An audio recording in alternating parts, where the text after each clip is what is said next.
नमस्कार सर, बहुत बहुत स्वागत है आपका। नमस्कार अंजू जी, बड़ी कृपा की आपने पुनः संवाद के लिए अवसर दिया। जय हिंद, वंदे मातरम। जय हिंद, वंदे मातरम। सर, 2011 में मुरादाबाद के डीआईजी अशोक कुमार की लगभग मॉब लिंचिंग हो गई थी पुलिस के सामने और प्रशासन के आला अधिकारियों की मौजूदगी में। और उस मामले में फैसला 15 साल बाद आया और उनको बचाने की पुरजोर कोशिश की उस वक्त की अखिलेश सरकार ने। मैं इस एरिया में डीआईजी भी था और ये है डीआईजी, मैं मुरादाबाद था। ये मुरादाबाद जिले का मामला है, 2011 का ये मामला है। और ये है आपका मैनाठेर, एक कस्बा है, मैनाठेर कस्बा। और घटना है 6 जुलाई 2011। एक बहुत ही सुसंस्कृत, एक बहुत ही बेजबान, पढ़ा लिखा सुसंस्कृत अधिकारी अशोक कुमार सिंह प्रमोशन पा गया था, तो डीआईजी कम एसएसपी था मुरादाबाद का। बवाल की एक सूचना आती है मैनाठेर में, तो डीएम राजशेखर और ये एक साथ एक ही कार में गए। और जब मैनाठेर गए तो प्री प्लान तरीके से इन लोगों की, उपद्रवियों की भीड़ थी। और इनकी भीड़ ने ये कहा, अरे साहब, कुरान की बेहुरमती कर दी, कुरान को जमीन पे गिरा दिया, उसकी बेइज्जती कर दी। वो एक बहाना था, हुआ कुछ भी नहीं था। और इन्होंने आओ देखा न ताओ अशोक कुमार सिंह और उनके ऊपर अटैक कर दिया। अशोक कुमार सिंह गाड़ी से बाहर आ गए, एक ही गाड़ी निकले, राजशेखर गाड़ी से नहीं निकले। और जब अशोक कुमार सिंह बाहर आए तो उनका PRO Ravi Kumar, sub inspector Ravi Kumar, वो भी बाहर आ गया। भीड़ ने इनको घेर करके लाठी डंडों बल्लम जैसे इतना मारा, इन दोनों की बॉडीज में मल्टीपल फ्रैक्चर्स आए। अशोक कुमार सिंह ने अपने को बचाने के लिए एक पेट्रोल पंप में गए और वहां जाकर के अपने को बंद करने की कोशिश की। इस उग्र भीड़ ने वहां जाके दरवाजा तोड़ के वहां भी दोनों को इतना मारा कि उनके खून के, उसके बाद ब्रिजलाल एडीजी गए थे, उनका थे खून के धब्बे नहीं थे, खून के थक्के वहां पर थे, फ्लोर पे और दीवार पे खून के थक्के थे वहां पे। लेकिन भीड़ तब भी शांत, जब समझे कि दोनों मर गए हैं तो उनको मरा समझ करके छोड़ करके भीड़ चली गई। और हमारे डीएम साहब ने देखा, आओ देखा न ताओ, गाड़ी घुमाई उल्टी तरफ और भागे। उनके साथ डीआईजी साहब की गाड़ी, उनका एस्कॉर्ट भी भाग गया पीछे पीछे। अपने अफसर को और रवि कुमार को घायल, उसी तरह से मरणासन अवस्था में, और कायरता का एक परिचय दिया, जो कि बदनुमा धब्बा है पुलिस की वर्दी के ऊपर। और राजशेखर साहब बनिस्बत इसके कि फोर्स को मंगाते कंट्रोल रूम से, राजशेखर ये कह रहे थे कि डीआईजी मिसिंग। ये डीआईजी मिसिंग क्या होता है? डीआईजी तो आपके साथ गए थे, आपके सामने ही गाड़ी पे उतरे थे, आपके अंदर इतना साहस नहीं था कि आप अपने कार से उतरें और अपने सहयोगी की मदद में कुछ करें। आप चुपचाप दुम दबा करके भागाए वहां से। और उसके बाद आपने यही कहा, डीआईजी मिसिंग। डीआईजी मिसिंग नहीं, you abandon the DIG, you abandon your injured colleague. इनके ऊपर भी कायरता का मुकदमा चलना चाहिए था, लेकिन नहीं चला। लेकिन बाकी पुलिस कर्मियों के ऊपर कायरता का मुकदमा चला और वो बर्खास्त हुए। लेकिन उसके बाद क्या होता है कि अखिलेश यादव जी की सरकार आती है, तो इन्होंने सबसे पहले तो इन सब केसेस को लिया वापस और वापस लेने की कोशिश की, लेकिन कोर्ट ने वापस नहीं लिया। और जो और चौकी और थाने में लूटपाट हुई थी, हथियार लूटे गए, पुलिस कर्मियों के साथ मारपीट हुई, पुलिस कर्मियों को बुरी तरीके से मारा कूटा, हथियार लूटे गए, थाने चौकी को बिल्कुल तहस नहस कर दिया। उस पर जो मुकदमे थे उनमें सब में फाइनल रिपोर्ट लग गई। ऐसा कभी नहीं होता है कि पुलिस के ऊपर आक्रमण हो, थाने चौकी लूटे जाएं और उन एफआईआर में फाइनल रिपोर्ट लग जाए। उसमें तो गांठ करके एनएसए भी लगता है, गैंगस्टर है, वो तो छोड़ दीजिए, जो रेगुलर एक चार्जशीट होती थी वो भी नहीं लगाई गई। और इसमें अखिलेश ने, जो अशोक कुमार सिंह और रवि कुमार के ऊपर आक्रमण हुआ था, ये कोशिश की गई कि अखिलेश जी ने कि इसकी चार्जशीट वापस ले ली जाए, लेकिन कोर्ट ने मना कर दिया। और संतोष का विषय यह है कि 27 मार्च 2026 को इसमें 16 आरोपियों को आजीवन कारावास दिया गया, आजीवन कारावास। जिसमें 16 आरोपियों को आजीवन कारावास दिया जाए, उस प्रकरण को अखिलेश यादव जी की सरकार जो है उसमें आरोप पत्र वापस ले रही थी। कोर्ट ने अपनी असहमति बताई और असहमत करके 16 लोगों को आजीवन कारावास दिया। आजीवन कारावास वैसा ही कि मरते दम तक आप जेल में ही रहेंगे। इसके अलावा बात यही खत्म नहीं हो जाती है। अशोक कुमार को पहले अस्पताल गए मुरादाबाद, उसके बाद दिल्ली में इलाज हुआ और कई महीनों तक अशोक कुमार सिंह बोल नहीं पा रहे थे। बड़ी मुश्किल से उनको होश आया और अभी भी उनके बदन में बहुत गंभीर चोटें हैं और शायद जीवन पर्यंत उस आघात को वो सहते रहेंगे।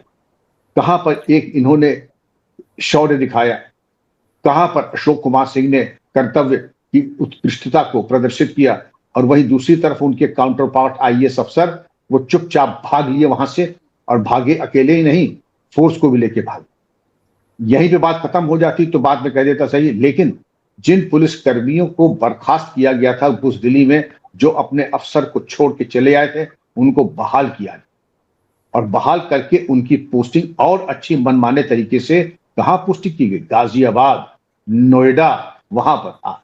तो इनको तो प्रमोशन दे दिया कि तुमने बड़ा अच्छा काम किया कि तुम अपने अफसर को घायल छोड़ करके भाग गए। सरकार ने बड़ी गलती कर दी थी कि तुम्हें बर्खास्त कर दिया, तुमको वाकई और अलंकृत करना चाहिए था। तो ये तो अंधेर नगरी चौपट राजा का जमाना था, वो आपके सामने मैंने पेश किया। और वो जो भीड़ थी वो तो एक जमात की भीड़ होगी ना, उनको बचाने के लिए तो अखिलेश यादव, आजम खान और वो माफिया उस वक्त कितना एक्टिव था यूपी में, वो सबने जी जान लगा दिया होगा उनको बचाने में। पूरी कोशिश की और उनकी चार्जशीट वापस लेने की कोशिश की, उसी तरह चार्जशीट वापस लेने की कोशिश की जो कि उन्होंने अपने घोषणा पत्र में लिखा था कि जितने ये बेगुनाह गरीब नौजवानों के खिलाफ फर्जी मुकदमे हैं, उसमें चाहे चरमपंथी ही क्यों ना हो, चाहे इंडियन मुजाहिदीन ही क्यों ना हो, चाहे लश्कर तैयबा ही क्यों ना हो, उनके मुकदमे वापस लेने की आपने कोशिश की। कोर्ट ने इसको बिल्कुल साफ बना कर दिया, उनको सजा दी, और एक प्रकरण में तो कोर्ट ने यहां तक कहा कि आप इनके मुकदमे ही क्यों वापस ले रहे हैं, आप इनका नाम पद्म विभूषण के लिए भारत सरकार को भेजिए। ये दोषी है निर्दोष है, इसका निर्णय कोर्ट करेगी, आप नहीं करेंगे। यह राजनीतिक निर्णय नहीं है। तो इसमें कौन सा जनहित सिद्ध हो रहा है कि आप जिसने डीआईजी कम एसपी के साथ इतनी निर्ममता के साथ मारपीट की है, कातिलाना हमला किया है, उसके मुकदमे आप क्यों वापस ले रहे हैं? सर मुकदमे वापस लेने की सबसे बड़ी वजह तो वोट बैंक है ना, जिन्होंने ये सारी वारदात को अंजाम दिया, तो उनको तो बचाना इनका फर्ज है ना सर। और वो 25 आतंकवादी थे जिन्होंने वाराणसी में आतंकवादी हमला किया था, जिन्होंने संकट मोचन मंदिर पर हमला किया था, जिनके केस वापस लेने के लिए अखिलेश सरकार जो थी वो हाईकोर्ट पहुंच गई थी, जिसका आप जिक्र कर रहे थे, जहां पर जज महोदय को कहना पड़ा कि केस ही वापस क्यों ले रहे हो, इनको तो पद्मश्री दिला दो। ये हाल थी उस वक्त की सरकार की। सर लॉ एंड ऑर्डर कितना लचर था उस वक्त, आप तो उसके गवाह रहे हैं। आप बिल्कुल सही कह रहे हैं, लॉ एंड ऑर्डर नाम की कोई चीज नहीं थी। जिस तरीके से इस तरह के आतताइयों को, चरमपंथियों को, देशद्रोहियों की एक तरीके से कवर फायर दिया जा रहा था, बेचारे गरीब नौजवान, और पूरा कवर फायर, पूरा सिस्टम, न इनके खिलाफ मुकदमे लिखे जाते थे तो खारिज कर दिए जाते थे, जैसा मैनाठेर मुरादाबाद में हुआ। जो कायरता दिखाता था उसको बहाल करके और उसको मनमाफिक पोस्टिंग दी जाती थी। तो ये सब तमाम चीजें हैं, और इसीलिए जनता को देखना चाहिए इस तरीके का मिसकैरेज ऑफ जस्टिस जहां हो रहा हो, ध्यान रखें, और जब अपना मताधिकार का समय आए तो सोच समझ करके अपने मताधिकार का प्रयोग कीजिएगा। सर अतीक अहमद के लिए भी तो आजकल आपने देखा ना, एक फिल्म आई है धुरंधर 2, उसके बाद तो आप देखिए कैसे छाती पीटी जा रही है अतीक अहमद के लिए, जैसे उनका बहुत बड़ा मसीहा हो। अगर उसके आईएसआई से रिश्ते थे सर, वो नकली नोट पाकिस्तान छापता था, नेपाल के रास्ते भारत में आते थे, उत्तर प्रदेश में आते थे, उसमें उसकी भूमिका थी। अगर उस भूमिका को दिखाया गया फिल्म में तो उसमें इतनी आपत्ति क्यों? भूमिका थी, अंजू जी, भूमिका थी। थाना शाहगंज इलाहाबाद में उसका इकबालिया बयान है कि उसके आईएसआई से संबंध थे, लश्कर तैयबा से संबंध थे, और ड्रोन से पाकिस्तान से उसके लिए हथियार पंजाब में आए थे, और फिर स्लीपर से ला के वो हथियार इनको देते थे, क्योंकि उसको उमेश पाल की हत्या करनी थी, जैसे मुख्तार अंसारी को कृष्णानंद राय की हत्या करनी थी। तो उसने मुन्नर यादव के जरिए और बाबूलाल यादव के जरिए एलएमजी का इंतजाम किया था, कि जिससे कि 600 गोली प्रति मिनट चलाने वाली गोली और बुलेट प्रूफ गाड़ी को छेद दे। उसी तरीके से इन्होंने भी कोशिश यही की कि अच्छे हथियार आ जाए, जिसमें 455 बोर की पिस्तौल, AK-47, RDX ये ड्रोन के जरिए मंगा लें। और इसके बाद यही खत्म नहीं होती है, जब इनके मकान की तलाशी ली गई अतीक के, तो पाकिस्तान ऑर्डिनेंस फैक्ट्री के कारतूस और मेड इन पाकिस्तान कारतूस मिले, जबकि अतीक के घर के आसपास तमाम बंदूक और कारतूस की दुकानें हैं। लेकिन उनको पाकिस्तान से इतना प्रेम था कि जो मजा पाकिस्तान के कारतूस को चलाने में है, पाकिस्तान ऑर्डिनेंस फैक्ट्री में है, वो इंडियन ऑर्डिनेंस की या एली या काइनॉक के कारतूस चलाने में थोड़ी आएगा। उसका लुत्फ ही अलग है पाकिस्तानी कारतूस चलाने का। और वही आपने बिल्कुल ठीक कहा अतीक भाई गरीबों के हमदर्द, गरीबों के मसीहा और रॉबिन हुड, वो तो रॉबिन हुड है। और इन्हीं जो छाती पीट रहे हैं, पूछिए कि भारत रत्न एपीजे अब्दुल कलाम साहब कहाँ दफन है? अशफाक उल्लाह हमारे स्वतंत्रता संग्राम सेनानी कहाँ दफन है? परमवीर चक्र विजेता हवलदार अब्दुल हमीद कहाँ दफन है? हमारे ब्रिगेडियर उस्मान साहब जिन्होंने कसम खाई थी कि जब तक हम कश्मीर से जो पाकिस्तान ने कब्जा किया है हम वापस नहीं ले लेंगे, तब तक हम जमीन पे ही सोएंगे और अन्न नहीं लेंगे, कहां पर उनको दफन किया गया नहीं मालूम होगा। और नहीं उनके बारे में एक लफ्ज कोई कहेगा, क्योंकि ऐसे देश प्रेमी, पेट्रियोटिक और देशभक्त मुसलमानों के ये नाम लेना भी हराम समझते हैं। सर अतीक अहमद को लेकर तो जैसे छाती पीटी जा रही है, फातिहा पढ़ा जा रहा है उसकी कब्र पर जाकर। अब सोचिए, अभी तो उमेश पाल की पत्नी पूजा पाल ने सीधा सीधा कहा कि सारा फंड समाजवादी पार्टी को तो अतीक अहमद देता था, तो सर उसके पास पैसा कहां से आता था? क्या उसके घर में टकसाल लगा हुआ था नोट छापने का? वहीं से तो आ रहा होगा, सीमा पार से। संभावना इसी की है, हालांकि इसका कोई स्पष्ट प्रमाण तो नहीं, लेकिन अभी तो सरकार ने केवल 1200 करोड़ रुपए जब्त किए हैं, केवल 1200 करोड़ रुपए की संपत्ति जब्त की है अतीक की। लेकिन उसने जो फंडिंग की है और जो कानपुर में जब निर्वाचन में नामांकन पढ़ने गया था और जो हजारों गाड़ियों का काफिला गया था कि 24 घंटे तक जाम नहीं खुला कानपुर का, आप समझ सकती हैं कि नामांकन में जिसने करोड़ों रुपए फूक दिए उसकी जेबें कितनी गर्म रही होंगी। तो ये तो वही है, माल मुफ्त दिले बेरहम। संभावना इसकी बड़ी प्रबल है और मैं समझता हूं इसकी जांच जरूर हुई होगी, लेकिन कम से कम इसकी जानकारी पब्लिक डोमेन में नहीं दी गई कि नकली करेंसी में अतीक का क्या रोल था। सर मैंने तो फिल्म देखी थी, उसके हिसाब से आपको बता रही हूँ कि वहां से पैसा जो आता था उसकी बंदरबाट यहाँ पर होती थी, और उसमें जैसे 60,000 करोड़ रुपए आने थे पाकिस्तान से, नेपाल के रास्ते, वो इन तक आने थे और उनको लेने के लिए इन्होंने अपने गुर्गों को सीमा पर भेज दिया था। इस तरह से दिखाया गया है, उसी को देखकर तो इतनी छाती पीटी जा रही है सर। और फिर अगर वो फिल्म है जिसके शुरू में लिखा हुआ है सर कि ये फिक्शनल है, तो इतनी परेशानी क्यों? क्योंकि नाम भी उसका अलग है लेकिन उसकी शक्ल मिलती है। तो चोर की दाढ़ी में तिनका नहीं, इसीलिए इतना शोर मच रहा है। चोर की दाढ़ी में तिनका नहीं, चोर की दाढ़ी में झाड़, इसको कहते हैं कि झाड़ ज्यादा बड़ी है दाढ़ से। तो जब इतना बड़ा झाड़ है, क्योंकि सबको इतना ज्यादा, इसको कहते हैं कि अंग्रेजी में कहावत है द कैट फिट्स मी। दो लोग बात कर रहे हैं तो आप तो मेरे बारे में बात कर रहे हैं, क्योंकि उनको लगा कि शायद उन्हीं के बारे में इशारतन व्यंग्यात्मक बातें हो रही हैं। तो जिनको छाती पीट रहे हैं, क्योंकि उनकी, आपने बिल्कुल सही कहा, चोर की दाढ़ी में दाढ़, हम बिल्कुल ही जैसे जो दाढ़ जो है वो उनकी दाढ़ी से भी बड़ी जो है, तो उनको इसी तरह से इतनी छाती पीट रहे हैं कि साहब ये राजनीति से प्रेरित है। राजनीति से प्रेरित है तो पैसे की कमी आपके पास भी नहीं है, और आपके यहाँ इतने बड़े महोत्सव होते थे, पूरी फिल्म इंडस्ट्री आती थी, साल में एक बार नाच गाना होता था, महोत्सव होता था, आप भी एक फिल्म बना लीजिए वहीं पर, किसने रोका है आपको?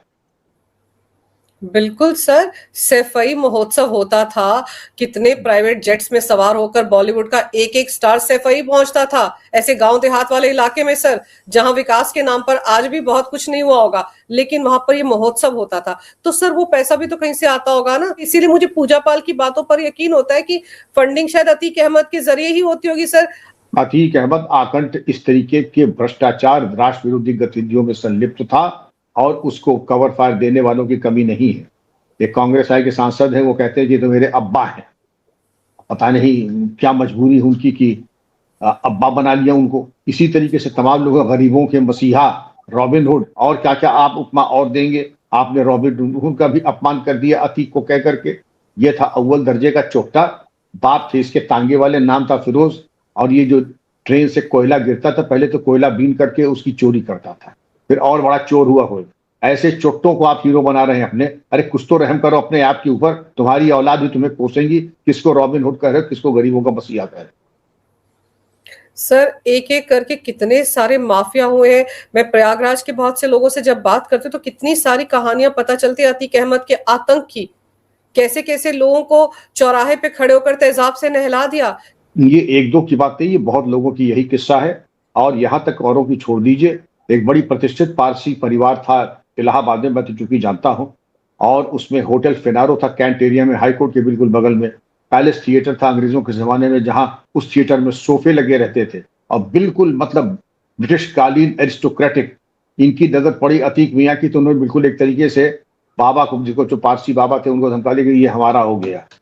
वो तो कहिए कि सोनिया गांधी जी ने फोन करके कहा भाई हमारे परिवार का मामला इस तरफ जो है, जरा नजर मत करना।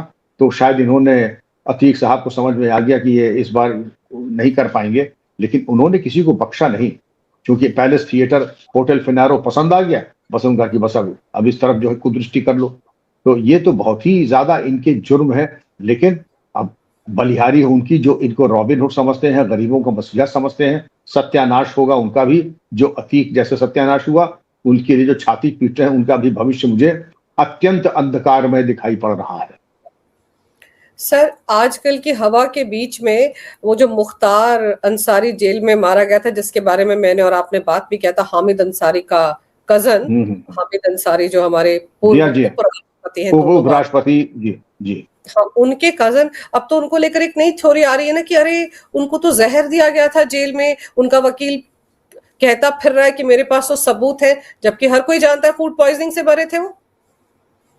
देखिए, वकील का काम ही यही कि भ्रम की स्थिति उत्पन्न करे और अपने मौके के बारे में बात करे। इतने ही काबिल होते तो कोर्ट में प्रूव कर लेते, लेकिन उनके वकील जो है वो पहले अपनी प्रैक्टिस और अपना होमवर्क करके आया करें। और उसके 2 डॉक्टरों ने पोस्टमार्टम किया, विसरा प्रिजर्व किया गया, जुडिशियल कमीशन ने इंक्वायरी की है, तो मतलब वो सब बेकार है।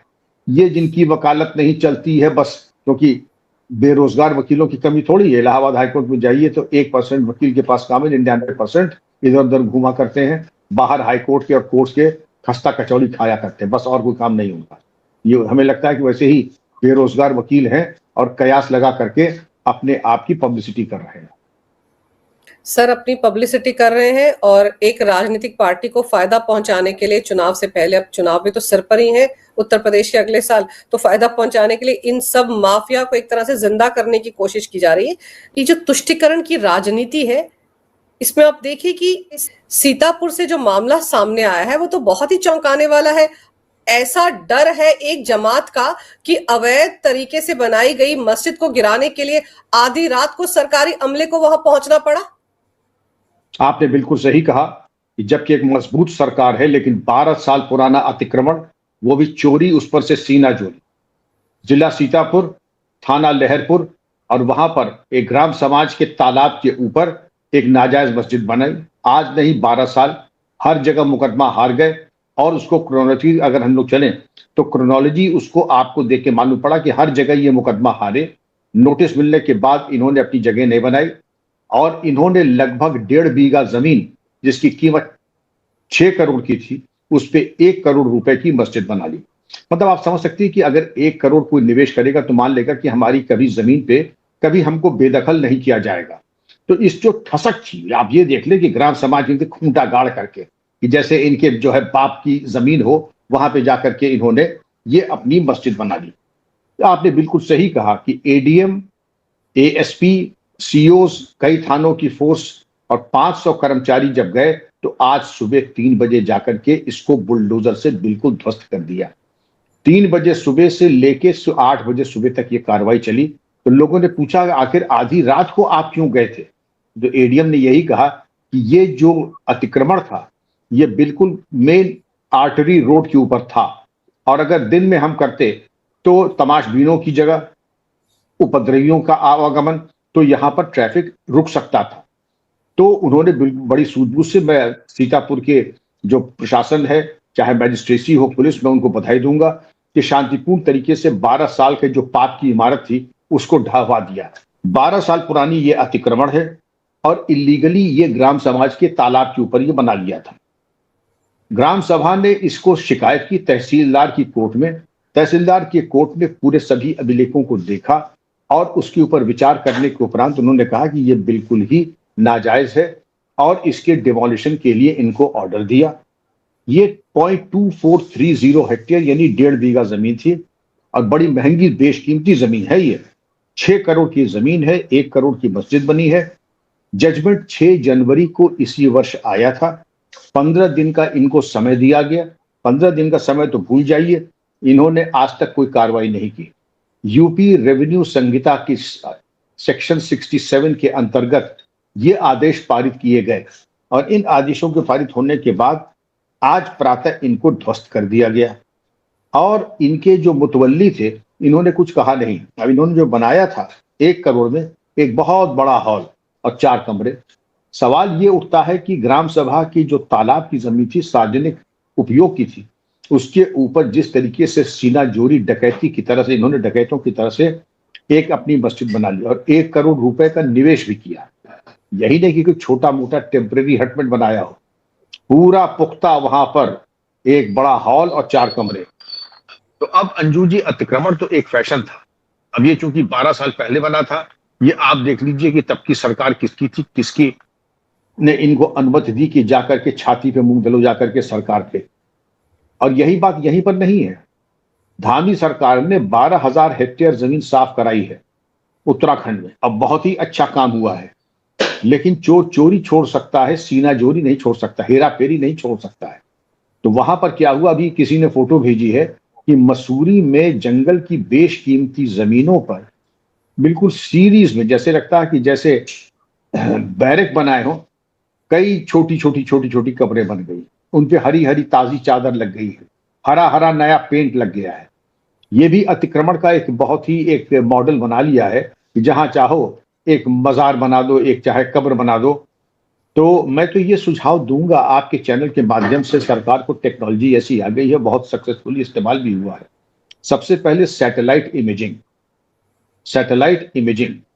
दूसरी है ड्रोन टेक्नोलॉजी, ड्रोन के जरिए फोटोग्राफ लेकर के उसको कोलेट करके रियल टाइम आपको मालूम पड़ जाएगा कि कहीं अगर 10-5 ईंट भी रखी हैं तो ये तुरंत आपको मालूम पड़ जाएगा कि यहां पर कुछ बन रहा है।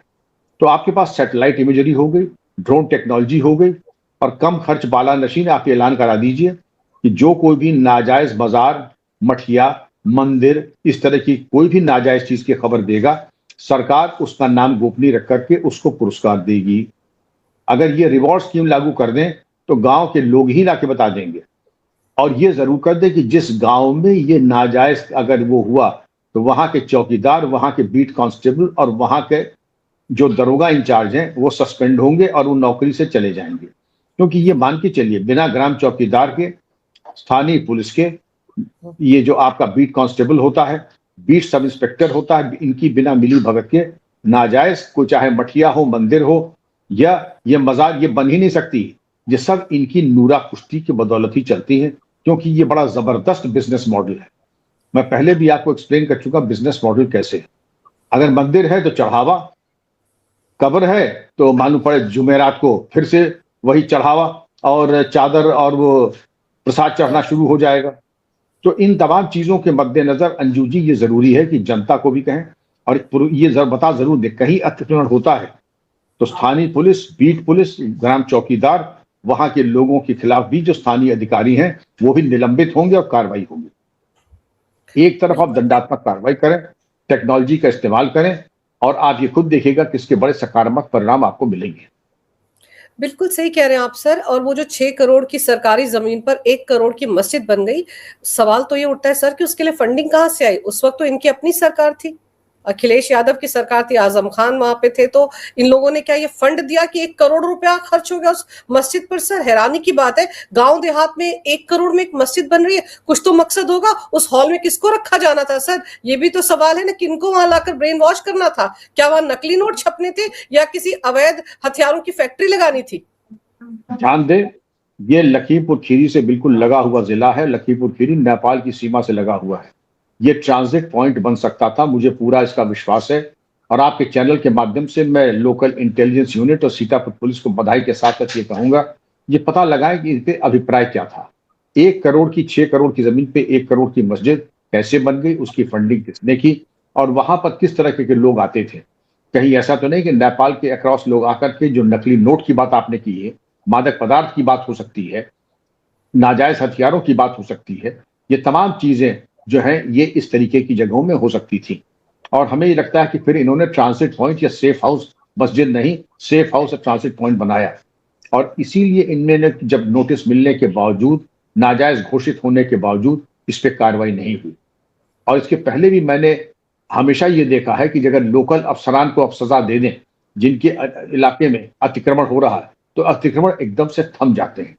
ये बिना स्थानीय अधिकारियों की मिली भगत के अतिक्रमण संभव ही नहीं है, उनको चप्पे चप्पे की खबर है। और अब तो टेक्नोलॉजी भी ऐसी आएगी, दोनों को समावेश करें और जीरो टॉलरेंस कर दें, चाहे वो धामी जी के मसूरी में हो या उत्तर प्रदेश में हो या पूरे देश में। जहां आप नहीं चाहेंगे अतिक्रमण नहीं होगा, और जहां आप आंख मूंद लेंगे और अपनी जेबें गर्म करेंगे तो अतिक्रमण बढ़ते चले जाएंगे, जैसा कि पहले भी होता था। अब ये कहाँ होते हैं अतिक्रमण अंजू जी? संवेदनशील स्थानों में, बॉर्डर एरियाज में, और वहां पर जो सामरिक दृष्टिकोण से जहां फौज का आवागमन होता है। ये चौबटिया, रानीखेत, इस एरिया में पहाड़ों पे देख लीजिए, बड़े अतिक्रमण हो रहे हैं। बड़ा लगता है कि वहां पर पता नहीं कौन कौन से मौलाना मर रहे हैं, उनकी कब्रें बनती चली जा रही जी। बिल्कुल सही कह रहे हैं सर। वो जो तस्वीर जिसका आप जिक्र कर रहे हैं, मैं दिखा नहीं पा रही हूँ उसको, लेकिन आप सोचिए बिल्कुल सटा के उनकी कब्रें बनाई गई हैं और उसके बाद वहां पर हरी चादर उड़ा दी गई है। वहां पे उसके बहाने भी पैसा इकट्ठा किया जाएगा। भाई जो मरा है कम से कम उसका नाम तो लिख दो कि कौन मरा है। बिल्कुल अंदर जब खुदाई होगी तो पता चलेगा, ईंट और गारा ही मिलेगा या किसी जानवर का कुछ मिल जाएगा। तो ये कौन कर रहा है सर? इसके लिए भी तो पैसा लगाया जा रहा है ना सर। कोई ना कोई दिमाग तो है। अगर उत्तराखंड के जंगलों में, मसूरी में ये सर हो रहा है सर, तो आप सोचिए उसका बॉर्डर तो चाइना से भी लगता है उत्तराखंड का। सामरिक दृष्टिकोण से फौज का मूवमेंट, फौजी अफसरों के कैंटोनमेंट रहते हैं, और वहां पर इसी बहाने अभी तो एक मठिया बनाई, मठिया को पक्का किया, फिर चादर लगाया, फिर जुमेरात को थोड़ा सा जो वहां पर लोबान वगैरह जलाया, फिर भक्तगण आने लगे, चादरें चढ़ने लगी, फिर जो है कव्वाली शुरू हो गई, कव्वाली के बाद नाते शुरू हो गए। तो ये तो फिर सिलसिला चलता रहेगा और उसी के लिहाज से चढ़ावा आता रहेगा। अच्छा, बिजनेस मॉडल इतना पुख्ता, चवन्नी अपनी जेब से लगे नहीं, जमीन सरकार की, पैसा मुरीदों का, भक्तों का, जिसमें 90% हिंदू हैं, और उसके बाद चादर बेचो, फिर चाहे तबरुखात बेचो, और दोनों जेबें अपनी गर्म करते रहो। और सामरिक दृष्टिकोण से अगर अवांछनीय गतिविधियां करना है तो इससे ज्यादा मौके की जमीन तुम्हें मिल नहीं सकती है, इतनी ज्यादा स्ट्रेटेजिक और इतने ज्यादा जो है उपयुक्त स्थान। ये आपने बिल्कुल सही कहा। ये कहीं बीच बियाबान में, रेगिस्तान में नहीं मज़ारें बनाते हैं, प्राइम लैंड में मज़ार बनेगा, लुटियन जैली में मज़ार बनेगा, सुंदर नर्सरी के पास मज़ार बनेगी। और वही आपने सही कहा, जगह जगह अगर खोदिए तो मालूम पड़ा कुत्ते और घोड़े की ही हड्डियां मिलती हैं, किसी इंसान की हड्डियां नहीं मिलती। वही ना सर, अगर कोई मुल्ला गुजर गया है तो भाई उसका नाम तो लिख दो। अब सर आपके लखनऊ में केजीएमयू में जो मज़ारें बनी है, कौन सी हैं, किसकी हैं? वो जो 500 साल पुरानी मज़ारें बताई जाए, जिनको आज तक इन्होंने हटाया नहीं है नोटिस मिलने के बावजूद, वो मज़ारें भी किसने बनाई, किसकी है? कम से कम एक तख्ती तो होनी चाहिए सर कि कौन साहब इसके अंदर लेटे हुए हैं। कोई तख्ती उख्ती नहीं, कोई है ही नहीं इस तरह की कब्रों जिसमें कोई लावारिस चीजें हैं, उनको हटा करके दोबारा औरों को मौका दे दफन होने का। और दफन होने का नहीं सही, अगर लावारिस हैं तो वहां पे किसी तरह का होने का कोई पर्पस ही नहीं है। ये कोई तरीका नहीं है कि आपने कब्जे की मठिया बना ली, उस पर कहते 500 साल पुरानी है, 1000 साल पुरानी है, हजरत आदम के जमाने की वो है कब्र।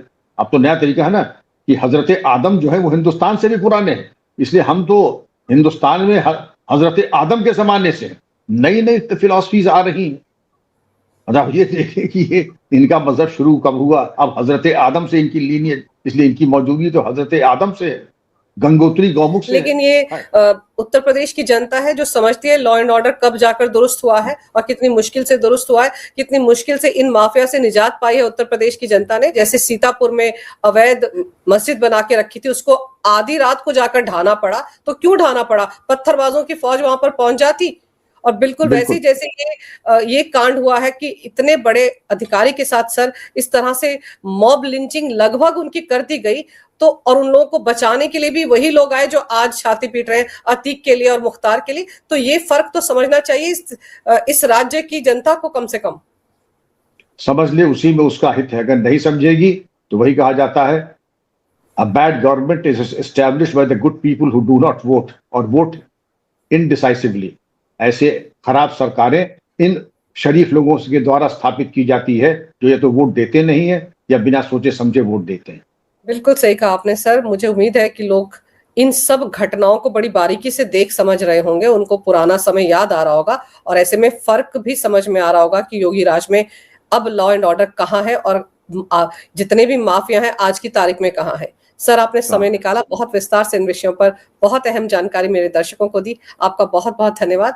नमस्कार। भारत माता की जय। वंदे मातरम। जय हिंद। नमस्कार अंजू जी, बड़ी कृपा की आपने। जय हिंद, वंदे मातरम।